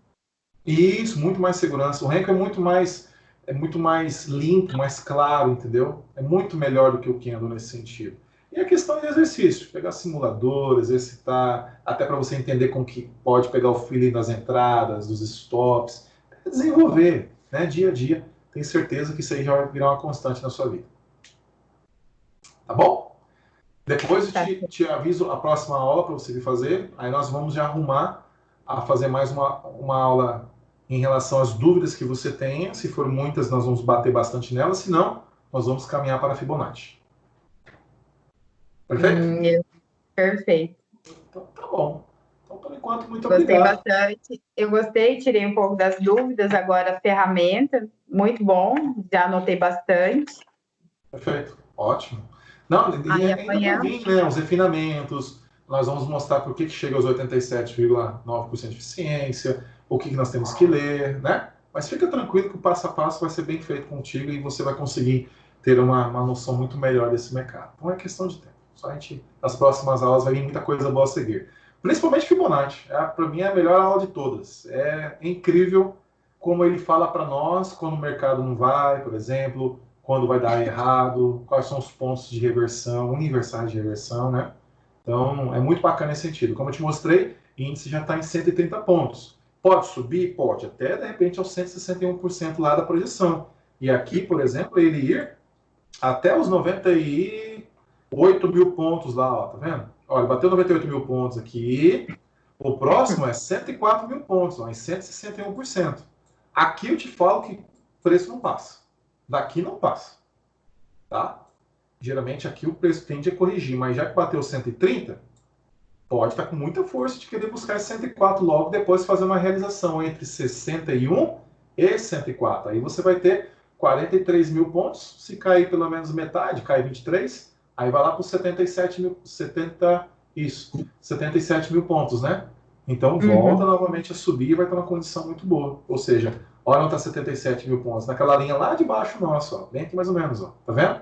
Então ele pode bater lá em cima e vir cair. Como daqui, pode já vir novamente já bater aqui embaixo, tá? Mas isso aí nós vamos falar durante as aulas. Amanhã eu mando o link para você poder conferir lá o pessoal da live institucionais na quarta-feira, tá? Para você ver como a gente está, cara. Tá bom? Obrigada. Eu que agradeço. Boa noite. Obrigado. Ótima noite, tá? Bom descanso. Exercita bastante. Guarda as dúvidas no caderno, tira foto, imagem, para a gente poder bater na próxima aula. E eu te aviso. Perfeito? Obrigado. Combinado. Ótima noite. Eu que agradeço. Até logo. Tchau, tchau. Tchau. Tchau, tchau.